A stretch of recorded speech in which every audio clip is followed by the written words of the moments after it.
the building. Hold on. Yeah, man. I don't know if you know about Rebonds.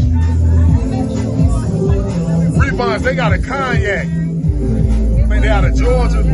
That's yours.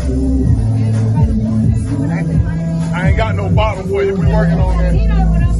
I got you about an ounce of moringa powder. Yeah, man. I put capsules in there, so I don't know how you're gonna do it. If you're gonna do it with the tea or whatever. I put moringa in my smoothie like every day. So, you know, I see you on your health tip. I say, let me. What's up, man? What you got? What you got in this box, nigga? Hey, I got the set though. The hustle at work. I just came from work, y'all. Listen, listen. Let me talk. I'm talking, nigga. My bad. Let me tell you My something. bad. When I tell you, people around me ain't no cap in his route. When you see them on my show, and everybody talking about different air fresheners he got and different smells that he be concocted, this is why. He pulled up on me and I got a cock from him. Man, you know who it is, man. 1/3 of the group, Grind Mode, Mr. Chaos, a.k.a. the Pressure King, a.k.a. Nothing Nice, a.k.a. Something Serious, a.k.a. man, no, that is not one of my dancers in the background. He act like he is. He got a vibe like he is. This is what a lot of I should be Wildman Chaos. I might just add that to one of my aliases. You know what I'm saying? Because I'm like the nephew of this guy. I've interviewed him on different occasions, but now I finally got him on Respect My Grind. He a hard person to catch up with. Artists, if you're trying to get your music in the right position, in right situation, and right DJs, this the person you need to be talking to. For those who have no clue who you are, tell them who you are. Doing today, man. Theodore Taylor, aka Wildman. Teddy T, what's happening? Listen, I done known you since Power 96 days when I was just a little puppy out here. And now you like evolved and did just as much, if not more, since Power 96 days. Cause I feel like when Power 96, you left that situation alone, you've been on the road more, you've been active more. Am I right or wrong? I went back to that. I went back to my roots. That's where I started from. That's how I got to Power 96. So that's what I'm doing now. I'm reinventing myself. I'm back out on the road again, and I'm gonna see where that take me. It's like I started doing street promotions in '93. You know what I'm saying? I went to Atlanta and started working with. I did Skilo. That was the first record I wrote, and went #1. And then I was working with Uptown, So For Real, Lost Boys. Shout out to my man Chuck Bone. Shout out to my man Chris Pringle. Chris Pringle come from Fort Lauderdale. He had a record label with Nasty Mix. Him and this dude named Roger Whitehead, who was a producer. He produced a lot of records for Uncle Luke. So just coming up in Fort Lauderdale, I came from Quincy, Illinois, and I've been coming down since 81, 82. You know what I mean? So I was peeping the scene up in Fort Lauderdale with WRVD. They used to have the Lunch Bunch mix. Forsyth, they had this record called Where's the Beef? Where's the Beef? This girl. So I used to go to Lauderdale Mall. Forsyth Records was in Lauderdale Mall. Right. You know what I'm saying? So I came up with ADE and them in Fort Lauderdale. And my Uncle Wiz, who brought y'all I Need You, BBSMP, the one I want. So my Uncle Wiz hooked me up with the Fresh Stadium. Right. And if you ever watched the Freaks Come Out at Night when Jermaine Dupri's coming off of the bus, that was here in Fort Lauderdale. They had brought his father, Michael Martin, up here to see Usher, because Usher was with this group. You teaching me a something. New Beginning. That was with Forsyth Records. You know what I'm saying? So the record label situation, because you going 100 miles per hour. Yeah, I went back. I just took it all the way back. Yeah, but this is what I'm saying. I'm trying to figure out where the DJ part came in, because you was DJing before, or this led you into DJing. I never knew this. So I'm gonna tell you. So after the Fresh Fest with all that, right? Okay. My uncle say, come to next week. I got Run DMC, because Run DMC stayed. Run DMC was there at the Fresh Fest. But Run DMC stayed for a whole week, and he had them at the YMCA off 6th Street in Fort Lauderdale. You see what I'm saying? So I went there, and I met Slick Vic. Okay. And Slick Vic was amazed of how Jam Master Jay was scratching. You know what I'm saying? I just watched him. He was like, yo, you cutting the record like that? It was like, yeah, he's scratching. That's what New York artists do. They be scratching the records. You know, we talking, we vibing, smoking. Right. And it was like, you know, when I come back the following year and I'm listening to Pony tapes, it's like I hear him scratching, you know what I mean? Right.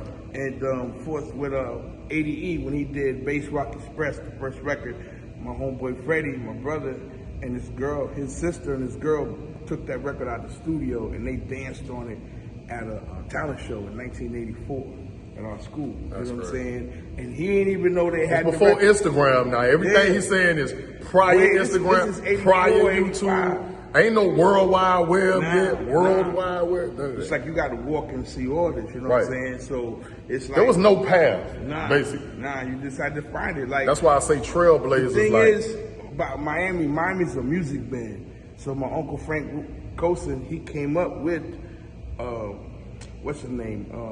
99 Jams, the owner, Jerry Rusher. Right. So they was working records back in the day. So Uncle Wiz pretty much put me down with all the OGs back then.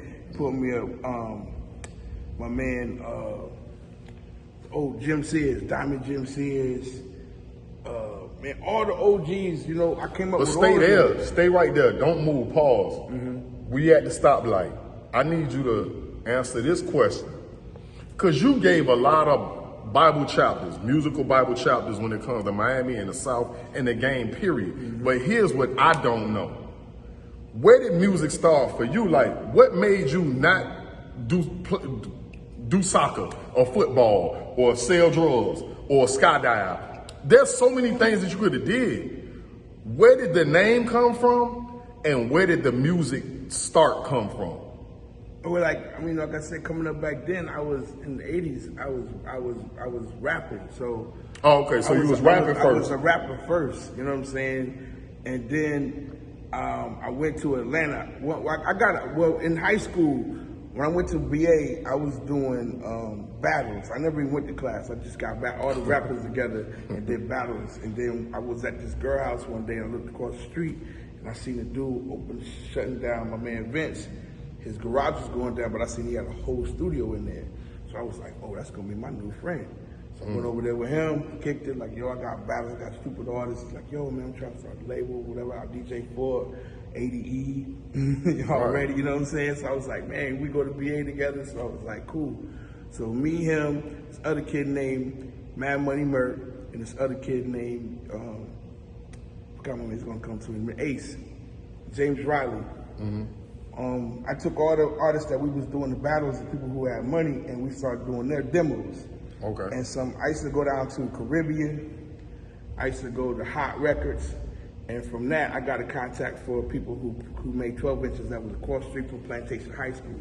They used to do Elvis records too. They printed them? They printed them. Oh God, you don't went back in time for real. That's what the whole thing, because back then, you know, we come from Miami, we independent, Right. Foresight, Uncle Luke, you know, but Pandis Records, you know, I at a young age, I was like, yo, this is what I'm doing, you know what I'm saying? And then seeing Luke That's a pull lot up, of history, bro. seeing Luke pull up in the Cherokee on Broward Boulevard selling the records, you know, I used to see all that. Damn. And so, you know, I was rapping, and we got a record deal with Joe Boy Records. Right. And we went out with Disco Rick, man, Rick, like, I don't know, it was like, you know how when you're on the road with different people, like I was opening that, you know what I'm saying? We wasn't even signed with them. Right. We just happened to get it with Disco Rick, Gift Fresh Girls, Laz, I forgot who else. Yeah, that's a lot of icons that you saying. I'm bugging because it was somebody else interview. It'll come to me in a minute. But it blow me high. All that stuff you gave me is like I'm reading a whole bunch of Yo MTV rap magazines. But did you know that that's history? Like we're looking back now and it's history. Yeah. But did you feel like it was history being made at that time? Or you were just having fun? Well, because like so Ron May, y'all know Ron May, right? Right. So Ron May was Fat Man. It was Fat Man and Boy Wonder. They had the first mix show on Hot 105. That was the first mix show in South Florida, was Fat Man and Boy Wonder. And they DJ'd that in the Panthers on Sunday. So the Panthers was like y'all Pac Jam, but it was on a Sunday for us and for Lauderdale. Right. So like Gigolo Tony, he came from there. Like the same shit that rappers got to go through, they had to go through that in the Panthers. So you already had these people that I was connected with just because I was at Foresight. Because I was at Foresight, Wildman used to be up there getting records, you know, and at Foresight, I saw New Edition, Fat Boys, like everybody used to be at Lauderdale Mall. So this coming up, and I'm just visiting. Crazy. I'm not even living in Fort Lauderdale. I'm not even living down here. I'm still living in Quincy, Illinois. I came down here 81, 82, 83. Finally, I told my mom, we got to move to Florida. That's my future. Like, everything that I want to do is in Florida. So she said, let's go. Right. You know, so my uncle was already living here, so we moved down here. So now I got the record deal, I'm out here. So I went to a video shoot, and the man was like, yo, this is what the artist got to pay for. He said, you see the janitor? He said the janitor gets paid more money than the artist. And he showed me the whole budget. He showed me how everything, you know, back then videos was $1 million. Right. So he showed me everything. He's like, the artist got to pay for all of that. So I've been rapping, doing shows all over the place. I was on tour with Young and the Restless when they was with Tupac, and when Lenoris and Tupac and Tretch was all running around together. You know what I'm saying? Because I could roll, so they'll get, yo, Josh was supposed to weed, come roll the weed, boom. It wasn't called weed then. Nah, reefer, you know, in different spots, you know, every other city, you know what I mean, different cities, they call whatever over there, you know, you gotta know the lingo, but once you got it, it was right there, you know. Right. So just seeing that element of, you know, seeing how, that's what I started to like, because like when we did a show with JT at Hot Wheels, right, and we was on the edge of the stage and everybody pulled us in. So when we came back, JT was like, hey man, y'all gotta give yourself 2 feet. You know what I'm saying? Because same thing happened with us when we did our first couple. That was like, that was like one of they. That was like probably they was just getting started too. Dance All Night was their hit record. You know what I'm saying? So I was blown away because Jay actually like talked to us. You know what I'm saying? I feel like JT was on some old fuck Howard, some Broward type. Even though it wasn't like that, but you know, it was that Dade and Broward situation. It was like a little rivalry. Right. So, but he was always so cool with us. We did a lot of shows where they was at, and we could always connect with them. It was like, that's why when I was with Disco Rick was like, hey, everybody got to go, but he can stay. You know what I'm saying? He let me stay. And he ain't even know we got the same last name. He ain't even know, you know, he just let me stay just off of vibe. These is legends that he's saying. You know like all these names, when y'all get some time, I need y'all to start Googling. Be a fact checker. Start looking at the names so you can understand how important this conversation is. Yeah, it's a lot of jewels and diamonds, and it's a whole time capsule in this time capsule conversation. That's really what it is. Like it was crazy because, so now I'm in Atlanta, and I start working for all these labels, you know, I'm breaking Lost Boys. Lost Boys came out, I had Mr. Cheeks and So For Real. To this day, they all in Atlanta still. I was just with them a couple weeks ago. Wow. You know what I'm saying? And I started just breaking all the records. I started working for SRC, Loud Records, Wu-Tang, Mobb Deep. Me and this kid, DJ Ant-Man, we was mixtape. We did 3-way parlay, so we was like the hottest. DJ Ant-Man. We was like the DJ crew out here, you know what I'm saying? So that's how like the DJ in effect came in, but I was just on the mic and I was supplying the records because I worked for the label. So everybody wanted Ant-Man to DJ at their parties because he played the records that nobody had. So you know what I'm saying? Like Steve Stout's his first cousin. So we had Akinelli Put It In Your Mouth in 1994. Put It In Your Mouth didn't come out till 1998. You know what I'm saying? So I'm talking about, I work for every major record label in New York. That's how I met TJ. That's how I met Tony Neal.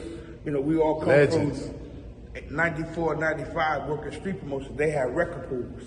You know what I mean? So understanding the game from a DJ perspective, from Jam Pony Express, from ghetto style DJs, you know what I'm saying, Sugar Hill DJs, and then evolving to going to clubs and working, you know, with different DJs and different people to record pools. TJ got all these DJs.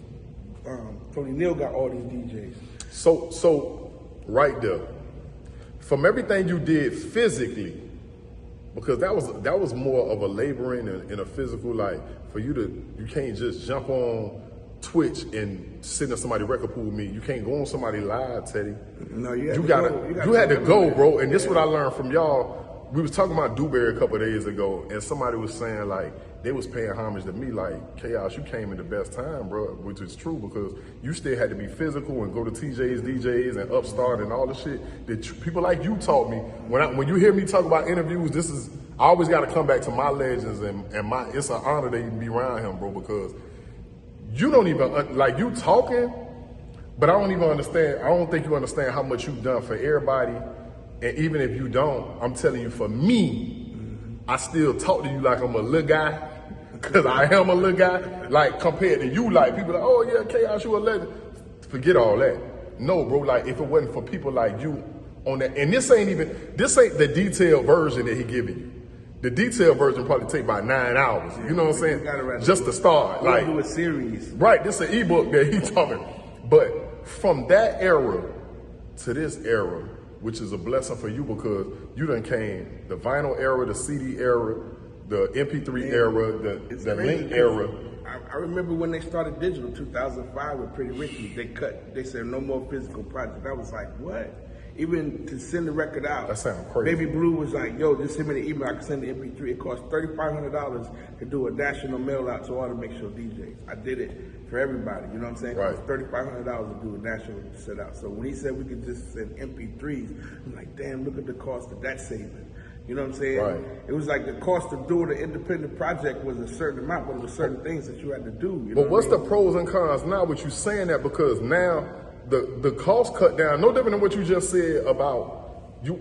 It's no capping what he's saying. Like, Down So High video was like a $80,000 situation. In 2022, that's gonna cost me $5,000. Maybe $3,500. That's technology. You know what I'm saying? That's because technology made the look for the cameras, you know what I'm saying? Like For that time. Even back then, it Go was ahead. because the dude that was doing all the videos for all the majors, I forgot his name, it's gonna come to, but he was charging $1 million alone just to shoot the videos. Right. So all the videos was $2-3 million back then because it was the directors that were shooting the video. But as time went down, the big director stepped away. So it wasn't the big name director, Right. it was just about the camera.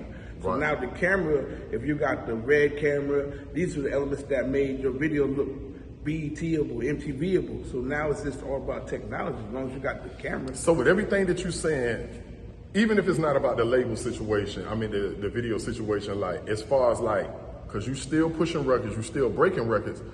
What is the pros and cons now in 2023 versus 1983?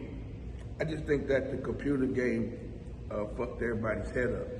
That's number one. Right. Like, you know, when I understood, okay, damn, they don't gotta pay no physical property, but then I came in, I saw all the ringtones and all that, you know what I'm saying? Right. From Pretty Ricky, Pretty Ricky revolutionized digital music because that's when it happened. You know what I'm saying? Like, so that was cool, but after a while, niggas was like, yo, I did 1 million streams. I was like, dude, you good, let's go party. I was like, God, so 3,000, like. Right. 3,000. Dog, if I sell 1 million, anything, if I sell it for $1, I get $1 million. Right. So then I started to realize, you know what? What they did was they could never keep track of how many records we were selling independently, tax-wise. They finally figured out the scan situation because they said, damn, right. They said, we got to pay taxes. DJ Khaled, same year, 2005, Bass, you remember Bass? Right. Bass had to pay back $8,000 for scanning DJ Khaled's records back then because they figured out where's the taxes. Damn. So we've been getting, we had niggas on Billboard. Right. We had niggas on Billboard rap charts. That nigga Redman said, how you know when you pay for your Billboard spot? Because we had everybody. Right. We had flipped the game. We had understood how to get record deals. I got X-Con a $1.5 million deal. Icon's a $1.5 million deal. You know what I'm saying? We was getting people deals back then because we understood from the inside. We worked from the game from the inside. Right. So that's the element now, like, they moved us all the way. They moved all these elements, Spotify and all that. Like, Snoop Dogg has done the best thing. Snoop took everything off of everything now because I'm like, bro, these people stealing your fans. They making money from your fans. All your fans go and hit their page. They don't make money from the music. They making money from the hits. Right. So they stealing your fans. Create a website. It's all about intellectual property. Right. As an independent artist, you need to sell physical and digital product. But the digital product need to come from your website. It need to come from you. So you're controlling the medium of exchange. Like, you could control even the price. If your record's that popular because of supply and demand, you could sell your record for $50. Right. And people Nipsey will showed buy you it. that. Nipsey showed you that with the $100 album that he did a couple years ago, and then boom, like some people was like, oh, I don't know how you gonna do that. And then Jay-Z came and brought like 1,000 copies or something like that. Then everybody felt like, oh, nah, I need this shit. Tory You know what I'm Lanez saying? did it. He did 1 million copies in seconds. You know what I'm saying? What was that, an NFT? What Yeah, is it? NFT. Right. NFT, you know what I'm saying? So the game now is different, you know what I'm saying? But still, the organic stuff still works. It's like a lot of records, like I had Ted Lucas on the radio the other day, and I always want to let people know, like, Ted used to always call me for different elements. I never worked for Slip and Slide, but he used to always call me. I worked for Luke, you know what I'm saying? But Slip and Slide was like, yo, Ted, you just do this. I did the sample clearance for Take It to the House with my man Lee Gatch, because I knew Lee Gatch because of Paul Lewis. Paul Lewis did the horn section for KC and the Sunshine Band. Relationships go a long way. You know what I'm saying? I So need that you to comes put a from mark right here. My uncle, that's my uncle Jim Sears, and that's my uncle Jonathan Black, lawyer, Esquire. You see what I'm saying? That's that clique right there. So, you know, so he called me one day, was like, yo, Ted, man, we need to pick a record for Trick, man. I got this record with you here. I think it's going to ruin Trick's career. I said, all right. So I come over there, put it in. I said, yep, you know, you're right. I put it right in my pocket. He said, damn, Ted, I knew it, man. Go, thanks for coming, man. Here you go, a couple dollars coming down, man. We're going to figure out something. Went to the radio station. We played that record for the whole mix. Like, we didn't play no other records for that. And we toilet papered the whole radio station and put the record up on Kid Curry's wall. Kid Curry came in and said, just going to put that record in. If these kids did that, that's a hit. Ted called me like, Teddy, did you take that record? I said, yeah. He said, man, my phone won't stop ringing, man. He's like, you know, because of you, that's going to be Trick's biggest record. Because I stole the record. You see what I'm saying? Because you believed in it. But these are the things that I always did. Deuce Property, I said with Deuce Property, I broke Deuce Property record, don't take it personal. I picked, I was like, give me the record, I'm going to take it. They was mad because I pulled it out the studio and played it, but you know what I mean? That's the difference. When I was on the radio, I was like, first of all, I was at 99 Jams with Albie Silk. Understood I was an independent contractor, so I wasn't working for the station, so I could do peyote.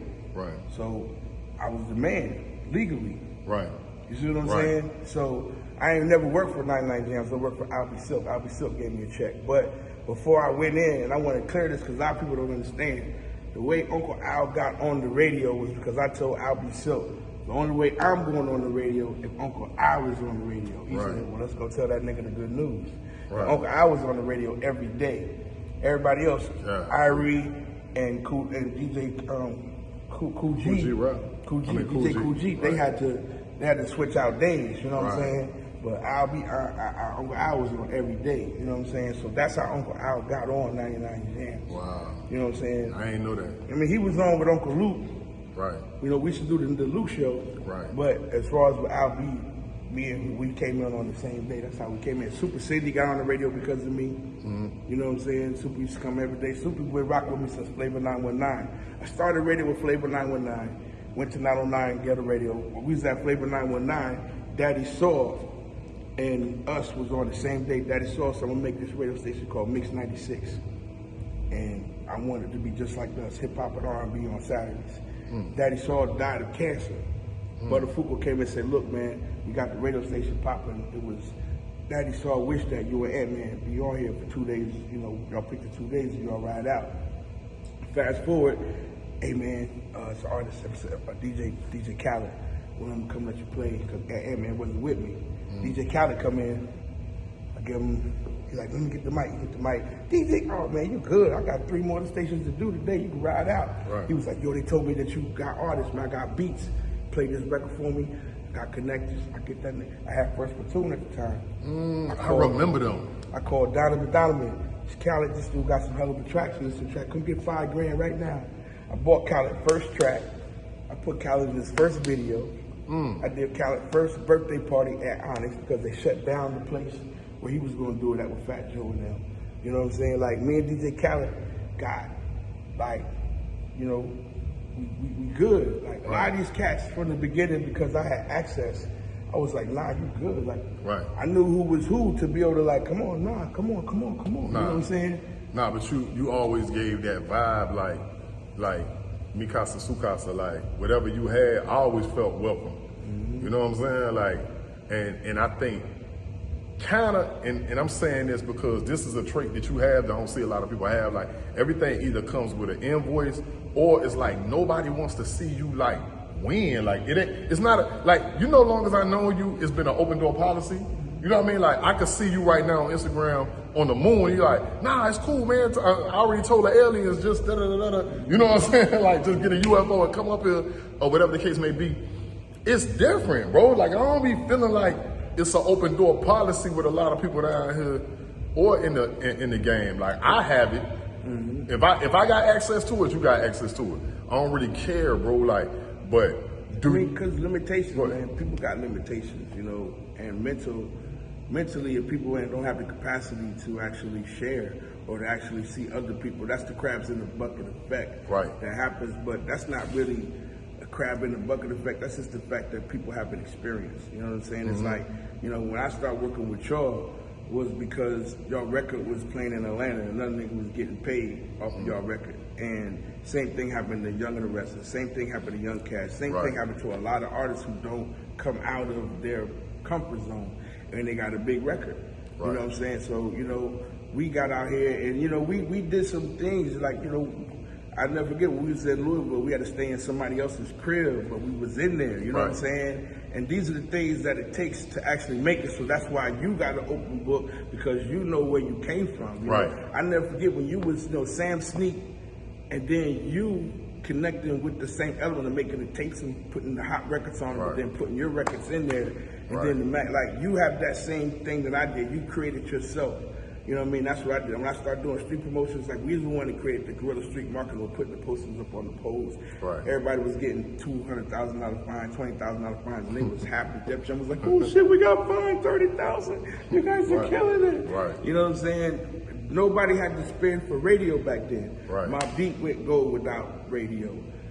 Wu-Tang, everybody went gold back then because the guerrilla marketing was so effective, because we were in people's space. And I'm telling you, still today, y'all fell for the simulations. If you got 100,000 followers and you can't bring 5 people to an event, that don't add up, bro. Right. That don't add up. So when you out there meeting people, you say, "Here go my flyer. What's your name?" Boom. Okay. Now when you see that girl or you see that person, you know who it was because you physically talked to them. Right. You physically seen their age. You physically seen. So this is a potential fan right now. So in the beginning, you got to go out and organically connect with all your physical fans. Some people think they're trying to skip that level, bro. And you in the game. You on conference calls just like I am. We know how to pull somebody's Shazam numbers. Like it's about doing numbers where it matters. So that shit'll never die to me. Like as far as like campaigning, getting out, kissing babies and shaking hands and stuff like that. People remember that. Like I get on a digital app like Clubhouse now or Spaces, and that's the first. Hey man, I remember like 7 years ago I seen you at It comes back. Those seeds that you plant. What he's saying is law. Because I get on Clubhouse now, and people that I don't even remember, they like, "Oh, I remember you had a show and such and such," and they out-talk me on that, and I just mute. Just sit back and let them. And that's the respect, and it shows your hard work. You not just somebody that's hot online, or you got 1 million followers, but then nobody knows you. You understand what I'm saying? There's a lot of people that I know online. When I check their Shazams, nobody's checking for you. You check their Spotify numbers or they monthly listeners, nobody's checking. I'm lying. This is the stuff that DJs talk about. Yeah. I can't make this up. Nah, man. You know what I'm saying? But look, at the end of the day, it's all about intellectual property. Whatever you're doing, you got to own it for yourself. And there's a lot of people out here making things that they popping up overnight. I'm talking about from slightest anything that you could think of, man. It's what it's all about now. The music industry can allow you to now open up so many doors. Look at what Jay-Z's doing. You know what I'm saying? They just said Jay-Z was a part of Airbnb now. You know what I'm saying? Like Jay-Z's invested into so many. And I had this kid, Lil Kyrie, on the other day. He's 19 years old. He's invested in 4 different businesses at 19 right now, including his mother's business. That's important. You know what I'm saying? At 19, in the wake of what's going on with Young Thug and these artists, y'all gotta understand, the government is trying to control everything. Right. People with abortion, y'all rappers they put a whole bounty on street gang. They got the war on gangs like they got the war on drugs. Right. They trying to wipe out thugs. You see what I'm saying? So y'all can't be up front You know what I'm saying? There was a thing where we always talked about where, you don't do what you do your dirt live. You know what I'm saying? You do your dirt, you don't talk about it. I never understand. You know what I'm saying? Like y'all doing it and then rapping about it. So now they're gonna put your lyrics on court. Right. They researching your lyrics. Bro, that's gonna be used in That's the their evidence. courtroom, right? And that's crazy to me, man. No different than what I was just telling Novocaine about trading and forex. Like I'm in the crypto, I'm in the all kind of like Miami alone. That's about to be the new metaverse over here, right here in Wynwood. Like that's metaverse. Right, yeah, that's gonna be a capital. Look what they did with the bull, the same Merrill Lynch bull that's up there in Wall Street. We got our own down here, the digital bull that they got right here, man. That's a blockchain situation. Like you gotta get it, and there's no salary cap on it. Not at all. Bro, I be like, when I say that on my account, people be confused. I'm like, I'm trying to actually take artists and show them how to make money. You know what I'm saying? I don't want to be my man. He got this. He get 25% of this Bitcoin NFT situation, and the highest he got over 25 sold, and the highest one sold for $13 million. And he get 25%. So, I mean, as a multi-millionaire, he's been a multi-millionaire already from what he was already into. But now this is just like new money coming fast. You know, and that's the thing. Now the old money and the new money people beefing. Because the new money people getting money and not understanding the value of the money. Right. Because the money never was worth nothing in the first place. Right. It's all about the tangible. Like we got to cut the lies and everything out and come correct so people can actually have a real chance out here. You know, they got all this critical race theory. They want to take away all this stuff. For black and white kids. They don't want black kids to know they was in slavery. They don't want white kids to know that they slaves. That's you know what I'm saying? Right.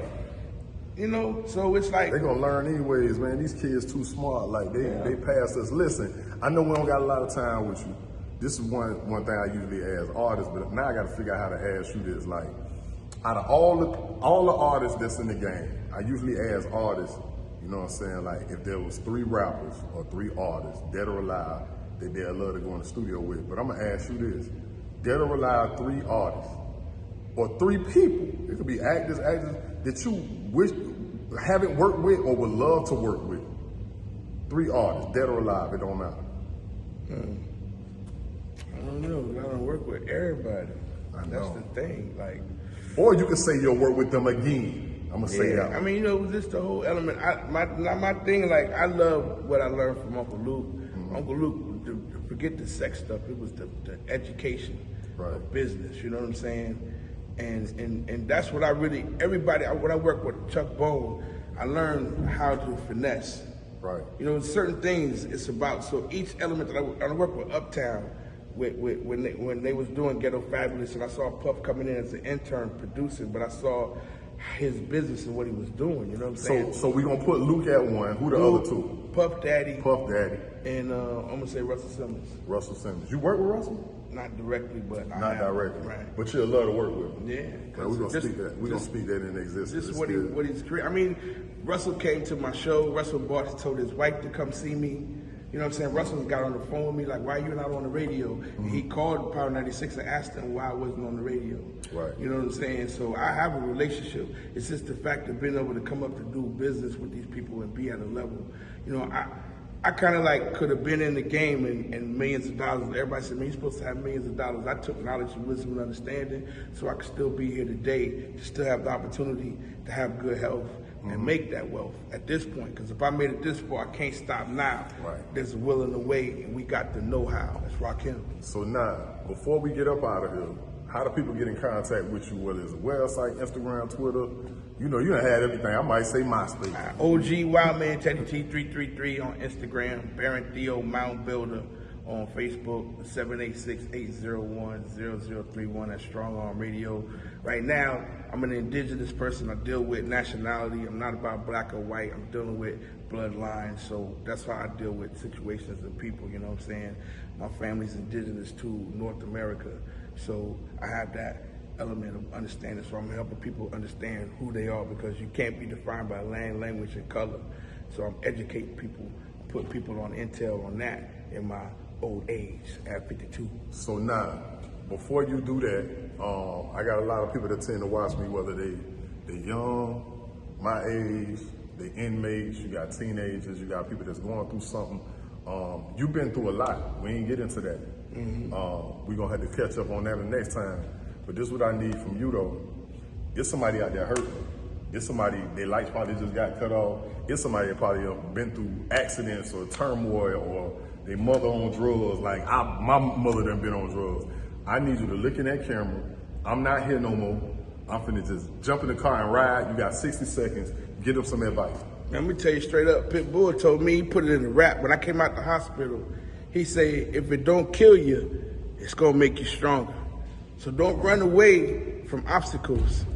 Accept them obstacles because it advance you in the game. I'm in the upper room. I'm Illuminati because I chose to take my obstacles head on. You know what I'm saying? So if it don't kill you, it's gonna make you stronger, man. Go to the height. That's what it's all about. We the Most High, and we the descendants of the Most High because we don't know what's the height. We still keep going, baby. We still keep going. Man, you already know, man. This is Wildman Teddy T, knowledgeable Teddy T. You got any AKAs? I mean, my real name is Baron Theo Enoch L, Ninth Ether, Woolly Hair, Mountain Builder, as above, so below. The science is real. The universe has sons, and so do women. You know what I'm saying? Y'all got to rock with me, man. It's real out here. Man, listen, man, I appreciate your time. You know it's done. Chaos! He ain't stopped, man. That's what I love. You got to reinvent yourself. My man told me on the radio, he took me off the radio, he's like, you just got to reinvent yourself, Ted. You can do whatever you want. I said, you know what? You're right. That's why I'm gonna quit. I quit radio and did that because he told me that. But the world's so big, bro, like you still need it. And it already showed you, the universe already showed you how much it needs you in other places. You know what I'm saying? So, I mean, if not, you would have been somewhere homeless under a bridge. They still keep me in the music. I've been Right. trying to get out of music. They're like, no, come on, come back. You gotta do this, you gotta do that. I'm at the Fleet DJ conference. They got me on, they blasted me out everywhere. Fleet DJ conference.